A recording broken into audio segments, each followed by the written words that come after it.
Hello student, आपका हमारे online platform पर स्वागत है। दोस्तों, रीट मेंस की तैयारी में राजस्थान आरटी नियम 2011 के बारे में हम बात करेंगे। और इसके देखिए एमसीक्यू प्रश्नों की पहली क्लास हम ले चुके हैं। उस क्लास को आप ज़रूर देखिए। और आज ये दूसरी क्लास है, तो दूसरी क्लास में हम 20 प्रश्नों के माध्यम से इसको आगे समझेंगे कि भाई और किस तरह के प्रश्न परीक्षा में पूछे जा सकते हैं। ये देखिए, ये श्रृंखला जो है वो एमसीक्यू प्रश्नों के माध्यम से आपकी तैयारी को टेस्टिंग है। और आप यदि शुरुआत से तैयारी कर रहे हो तो आपको ये समझने में सहायता मिलती है कि किस तरह के एमसीक्यू परीक्षा में आ सकते हैं। तो एमसीक्यू के माध्यम से हमारी जो तैयारी है वो स्ट्रांग होती है। थ्योरी का माध्यम, आप कहीं भी थ्योरी पढ़ सकते हो, किसी भी जगह से थ्योरी पढ़ सकते हो, चाहे वो इंस्टीट्यूट है कोई, या नोट्स हैं आपकी, या कोई किताब है, या गाइड है, उनके माध्यम से आप थ्योरी पढ़ ही रहे होंगे। इन एमसीक्यू के माध्यम से अब आप तैयारी की क्या कर सकते हो, टेस्टिंग कर सकते हो। तो जो भी स्टूडेंट रीट मेंस की तैयारी कर रहे हैं और साक्ष्य परिदृश्य पढ़ना चाहते हैं, वो इस चैनल को जरूर सब्सक्राइब करें। और अन्य सब्जेक्ट की भी आप क्लास देख सकते हो, वो भी आपके लिए क्या है, बहुत महत्वपूर्ण है और आपकी तैयारी में सहयोगी हैं। चलिए, पहला क्वेश्चन है हमारा आज का। राजस्थान में आरटी नियम 2011 किस विभाग द्वारा लागू किए जाते हैं? यानी कौन सा विभाग है जो राजस्थान आरटी नियम 2011 को लागू करता है? वित्त विभाग, शिक्षा विभाग, पंचायती राज विभाग और गृह विभाग। देखिए, राजस्थान आरटी नियम 2011 को लागू करने वाला जो विभाग है वह है शिक्षा विभाग, क्योंकि ये किसमें लागू होते हैं? स्कूलों में। और स्कूल किसके अंडर में आते हैं? शिक्षा विभाग के अंडर में आते हैं। तो इसीलिए आरटी नियम 2011 को कौन लागू करता है? शिक्षा विभाग लागू करता है। अगला क्वेश्चन है, यदि कोई विद्यालय 25% आरक्षण लागू नहीं करता है तो क्या होगा? यानी कि जो प्राइवेट स्कूल हैं और सरकार से मान्यता लिए हुए हैं, अगर वो स्कूल 25% आरक्षण लागू नहीं करते हैं तो क्या होगा? पहला ऑप्शन है विद्यालय पर जुर्माना, दूसरा है मान्यता रद्द कर दी जाएगी, तीसरा ए और बी दोनों, और चौथा है कोई कार्रवाई नहीं होगी। तो देखिए, यदि कोई विद्यालय 25% आरक्षण का नियम लागू नहीं करता है तो उस पर जुर्माना लगाया जा सकता है और उसकी मान्यता रद्द दोनों की जा सकती है। तो इसका राइट आंसर आपको क्या होगा? सी। अगला क्वेश्चन है, आरटीई नियमों के तहत विद्यालय की मान्यता कितने वर्षों के लिए दी जाती है? ये अच्छा क्वेश्चन है परीक्षा की दृष्टि से कि आरटीई नियम 2011 के तहत राजस्थान में विद्यालय की मान्यता कितने वर्षों के लिए दी जाती है? 1 वर्ष, 2 वर्ष, 3 वर्ष और 5 वर्ष। तो देखिए, आरटी नियम 2011 के अंतर्गत विद्यालयों की मान्यता 5 वर्ष के लिए दी जाती है। कितने वर्ष के लिए? 5 वर्ष के लिए दी जाती है। तो इसका राइट आंसर आपको क्या है? डी। अगला क्वेश्चन है, ये इंपॉर्टेंट क्वेश्चन है परीक्षा की दृष्टि से, इसको आप याद रखेंगे। आरटीई के तहत प्राथमिक विद्यालय में कक्षा 1 से 5 के लिए न्यूनतम कितने शिक्षक होने चाहिए यदि छात्र संख्या 2 से है? तो देखिए, प्राथमिक विद्यालयों में जो छात्र शिक्षक अनुपात होता है वो होता है 30:1, यानी 30 छात्रों पे एक शिक्षक चाहिए। तो अब इसी से हम कैलकुलेट कर सकते हैं। शिक्षक की बात कर रहा है, किसकी बात कर रहा है? वो शिक्षक की, टीचर जो पढ़ाते हैं बच्चों को।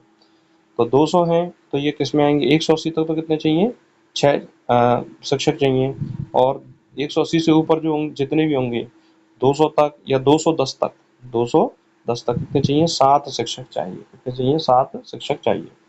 लेकिन अगर इसी क्वेश्चन को थोड़ा सा चेंज कर दे, एग्जामिनर इसी क्वेश्चन को थोड़ा चेंज कर दे और बोले कि आरटीई नियम के तहत प्राथमिक विद्यालय में कक्षा 1 से 5 तक न्यूनतम विद्यालय में कितना स्टाफ होना चाहिए?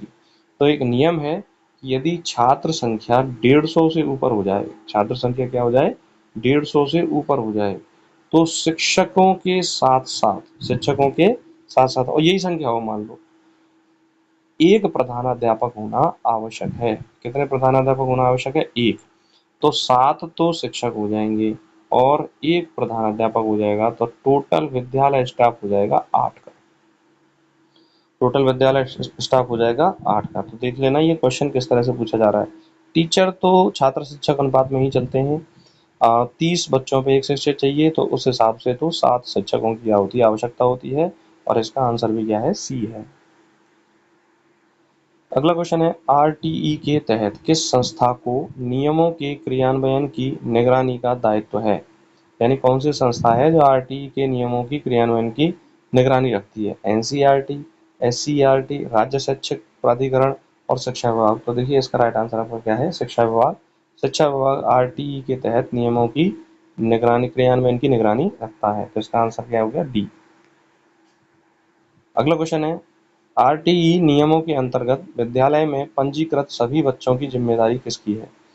जो आरटीई नियमों के तहत हैं उनको पंजीकृत किया है विद्यालयों में, तो उनकी जिम्मेदारी किसकी होती है? ये थोड़ा सा कंफ्यूजेटिव क्वेश्चन है, आप इसमें कंफ्यूज हो सकते हो। प्रधानाध्यापक, एसएमसी, राज्य सरकार, अभिभावक। तो आप कंफ्यूज हो सकते हो कि एसएमसी की जिम्मेदारी होगी या राज्य सरकार की होगी। ऐसा नहीं होता। जिस विद्यालय में छात्रों को पंजीकृत किया है उस विद्यालय के समस्त छात्रों की जिम्मेदारी जो होती है वो प्रधानाध्यापक की होती है, एचएम की होती है। तो इसका राइट आंसर आपका क्या है? ए। अगला है, आरटीई नियम 2011 के अनुसार बच्चों का प्रवेश किस आधार पर होगा? मेरिट के आधार पर, उनकी आर्थिक स्थिति के आधार पर, उम्र के आधार पर और जाति के आधार पर। तो आरटीई नियम 2011 के अनुसार बच्चों का प्रवेश जो है वो उम्र के आधार पर होता है। किसके आधार पर होता है? उम्र के आधार पर होता है। नेक्स्ट है, आरटीई नियमों के अनुसार कौन सा दस्तावेज बच्चे की आयु प्रमाणित करने के लिए मान्य नहीं है? यानी ऐसा कौन सा कागज है जो जिससे ये प्रमाणित नहीं होता कि बच्चे की इतनी आयु है? जन्म प्रमाण पत्र, पंचायत प्रमाण पत्र, राशन कार्ड, प्रधानाध्यापक की घोषणा। तो देखिए राशन कार्ड से कभी भी ये प्रमाणित नहीं होता कि बच्चे की आयु इतनी है। राशन कार्ड तो ये होता है कि भाई घर में कितने सदस्य हैं और उनको सदस्यों के हिसाब से कौन कौन सा राशन मिलना है। तो इसका राइट आंसर आपका क्या हो गया? सी। नेक्स्ट है, विद्यालय में बच्चों के स्वास्थ्य परीक्षण का प्रावधान आरटीई नियमों में किस श्रेणी के अंतर्गत आता है? मूल्यांकन, अवसंरचना, अन्य सुविधा और शिकायत। ये भी इम्पोर्टेंट क्वेश्चन है। देखिए मूल्यांकन तो पढ़ाई से संबंधित है, अवसंरचना विद्यालय के स्ट्रक्चर से संबंधित है, शिकायत निवारण विद्यालय में कोई गड़बड़ी होती है, कोई अव्यवस्था होती है तो उसका निवारण होता है। तो स्वास्थ्य परीक्षण जो है वो अन्य सुविधाओं के अंतर्गत आता है। किसके अंतर्गत आता है? अन्य सुविधाओं के अंतर्गत आता है। तो इसका राइट आंसर आपका क्या हुआ? सी। नेक्स्ट है, आरटीई अधिनियम 2009 संसद द्वारा किस वर्ष पारित हुआ था? अब ये देखिए सिंपल क्वेश्चन है लेकिन यहाँ आप गलती कर सकते हो। सुप्रीम कोर्ट के आदेश से आरटीई नियम 2009 को 1 अप्रैल 2010 को संपूर्ण देश में लागू किया गया था। तो आप इसमें 2010 जल्दी से आंसर कर जाओगे। ऑप्शन भी इसमें क्या है? 2007, 2008, 2009, 2010। लेकिन संसद, संसद मतलब लोकसभा, राज्यसभा और राष्ट्रपति का हस्ताक्षर। संसद ने इस अधिनियम को 2009 में ही पारित कर दिया था। कब पारित किया था? 2009 में। तो इसका राइट आंसर आपका क्या होगा? सी। 2009 में इसे पारित कर दिया गया। नेक्स्ट है, आरटीई नियमों में कैपिटेशन फीस का अर्थ है नियमित ट्यूशन फीस, प्रवेश हेतु जबरन वसूला गया धन, परीक्षा शुल्क और खेल शुल्क। तो देखिए कैपिटेशन फीस का अर्थ होता है आरटीई नियमों के अनुसार प्रवेश हेतु जबरन वसूला गया धन। तो इसका राइट आंसर क्या है? बी। अगला क्वेश्चन है, आरटीई नियम 2011 में शिक्षकों को किस प्रकार की गैर शैक्षिक गतिविधियों में लगाया जा सकता है?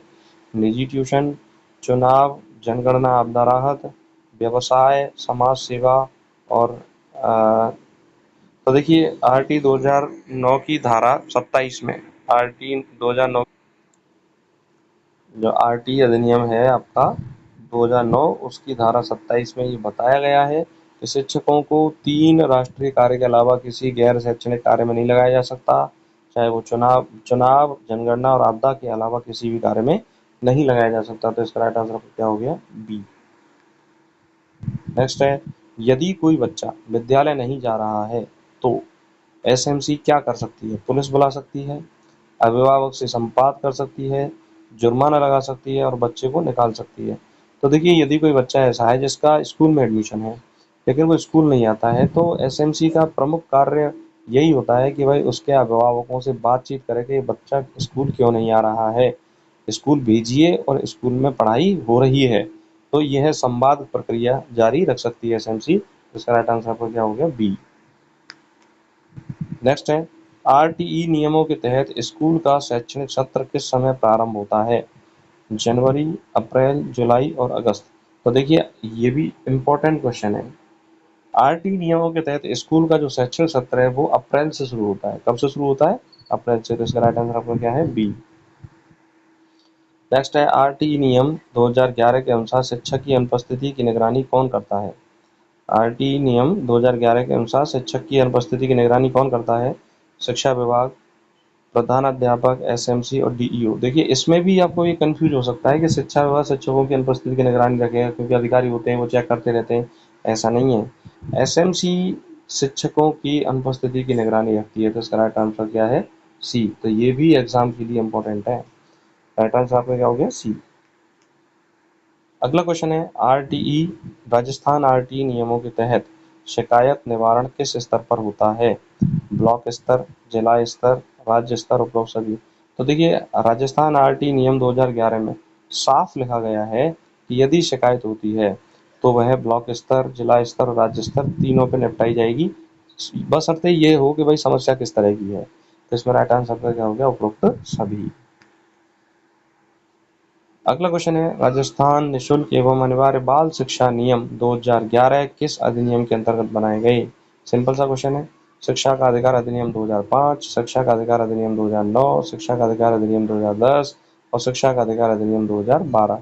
तो देखिए राजस्थान आरटी नियम 2011 ये आरटी 2000 के अनुरूप बनाए गए हैं। शिक्षा आरटी 2009 के अनुरूप, किसके अनुरूप, 2009 के अनुरूप। तो शिक्षा का अधिकार अधिनियम 2009 इसका राइट आंसर होगा बी। अगला क्वेश्चन है आरटीई राजस्थान रूल 2011 के अनुसार एसएमसी का कार्यकाल कितने वर्षों का होता है। 1 वर्ष, 2 वर्ष, 3 वर्ष और 5 वर्ष। देखिए मैं पहले भी क्लासेस में कई सारी क्लासेस हम ले चुके हैं, उसमें भी मैंने आपको बताया है कि एसएमसी का कार्यकाल जो होता है वो कितने का होता है, 3 वर्ष का। तो इसका राइट आंसर क्या हो गया, बी, सी। नेक्स्ट है राजस्थान नियम 2011 में विद्यालय का अभिभावक शिक्षक अनुपात तय करने का अधिकार किसे है। शिक्षा निदेशक, राज्य सरकार और ब्लॉक शिक्षा अधिकारी और विद्यालय प्रबंधन। तो देखिए विद्यालय शिक्षक अनुपात, पेरेंट टीचर रेशियो को जो तय करने का अधिकार है वह है राज्य सरकार को। किसको है, राज्य सरकार को। तो इसका राइट आंसर क्या है, बी। नेक्स्ट है राजस्थान नियम 2011 में किसी भी बच्चे को विद्यालय में प्रवेश किस आधार पर दिया जाता है। आयु प्रमाण पत्र या जन्म प्रमाण पत्र, अभिभावक की लिखित सहमति, ग्राम पंचायत की अनुशंसा, चिकित्सीय परीक्षण। तो देखिए आयु प्रमाण पत्र या जन्म प्रमाण पत्र के आधार पर बच्चे को क्या दिया जाता है, प्रवेश दिया जाता है। तो इसका राइट आंसर आपका क्या है, ई। तो दोस्तों इस तरह से हमने शैक्षिक परिदृश्य में राजस्थान आरटीई नियम 2011 के एमसीक्यू प्रश्नों को समझा। ये दूसरी क्लास है आपकी, पहली क्लास हमने ले रखी थी तो उसको भी लीजिए आप, और अन्य जो शैक्षिक परिदृश्य के टॉपिक हैं वो उन सभी टॉपिक्स को आप अटेंड करें, जिससे कि आपकी तैयारी को क्या रहेगा, टेस्टिंग रहेगी और आप एक नई चीज़ें भी सीखेंगे। आशा करता हूँ कि आपको क्लास अच्छी लगी होगी। अगर आपको ये क्लास अच्छी लगी तो इसे लाइक करें, अपने दोस्तों तक शेयर करें, और जो भी स्टूडेंट रीट मेंस की तैयारी कर रहे हैं वो इस चैनल को जरूर सब्सक्राइब करें और अपने दोस्त हमारे साथ लगातार बने रहें और अपनी तैयारी को स्ट्रॉन्ग करें। नमस्कार, धन्यवाद।